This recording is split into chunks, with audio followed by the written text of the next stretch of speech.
I have a huge announcement to make. I've been sitting on this for almost 2 weeks now because it's just the kind of big news and big milestone that I've been working towards for so long that I really just wanted to drag it out and make it last and tell some friends and family. And we announced it on the podcast on Sunday, so you might have heard, but I can't believe I'm finally announcing this, and I'm really excited. So as you might know, I host the Magic Kitchen podcast, and I also do a lot of freelance writing. I write poetry, nonfiction articles on pagan and spiritual topics, and I've had a lot of really amazing success in the past couple of months with some poems coming out, getting published. I have an article coming out soon that is going to be in Sunflower Journal, and usually that would be substantial enough for a big announcement, but this is the biggest. This is the most exciting thing that's ever happened to me, honestly, as a writer, as a witch, as a woman. My novel, Witch on the Juniata River, was accepted for publication by Running Wild Press. It's coming out in 2024. It is a novel about a witch who moves into a new house, her first house she's ever been able to buy with her husband, and she realizes that it's haunted. And I wrote this book because I was looking for a book like this. I wanted a book where whoever's living in the haunted house, I love haunted house books, but I wanted them to not be so darn afraid. They're always so terrified and looking for demons and scary things, but anybody who likes ghosties and spooky things, we know that it's interesting, it's fun, it's an opportunity for conversation. So that's how Kendra, my main character, approaches these ghosts in her house, and she sets out to sort of uncover a mystery. So I wanted to share with you the log line, the pitch that got this book published. Charmed meets Nancy Drew when modern witch Kendra Hill sets out to uncover the connections between 3 ghosts and the Johnstown flood of 1889, an abandoned cemetery, and a jar of teeth, before the hauntings push her out of her home. If you're local to Pennsylvania, this book takes place in Newport, PA, just a little bit north of Harrisburg.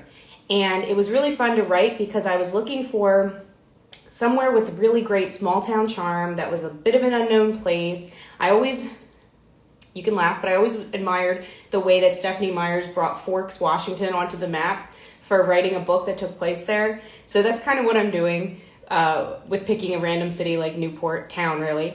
But I also wanted to showcase a historical event, like a real grounding force for what happened to these ghosts. And I wanted one that wouldn't be too obvious or famous that could give it away before the ending. So the Johnstown flood was, previous to 9/11, the #1 worst event of mass,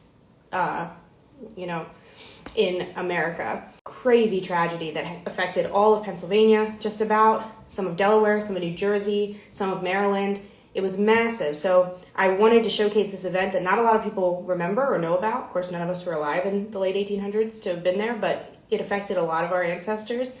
And it also was a chance to put a witch in the spotlight. Not often do we see a witch put out there in a way that is positive, heroic, and, not crazy fantastical. Like, there's always this hierarchy of, my mom was a witch, my great-grandmother was a witch, my special powers finally came in, and, I'm a witch. Like, I wanted to write a real book about a witch who is normal, the kind of witch you and I are, the kind of witch that you might live next door to, the kind of witch who you see out there on full moons lighting candles. Like, she is a relatable character, somebody you want to root for, and her husband is adorable. They have a really healthy relationship, which I also felt was important. I've always hated how haunted mystery novels end up with this, oh, I don't believe you, I don't know why you think there's ghosts. Like, no, her husband is like, yeah, there's ghosts.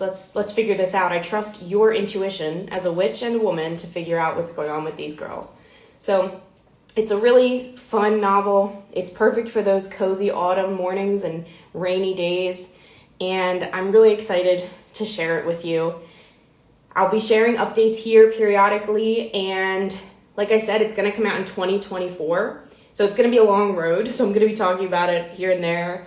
And if you sign up for my newsletter, you'll get some more updates there as well, like pre-order lists when those open up. All of that will be accessible through the newsletter. So you can go to seekingnoumena.com or go to my bio in the link tree and sign up for the newsletter there. You also get a free guide to energy protection when you sign up for my newsletter, and I send out free resources. I really think that this book is going to change the conversation on modern witchcraft and who we are and what we do, and I'm really, really excited for you all to read it.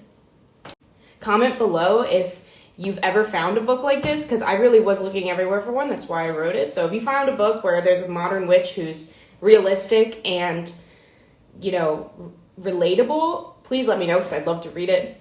Have a great day. Blessed be.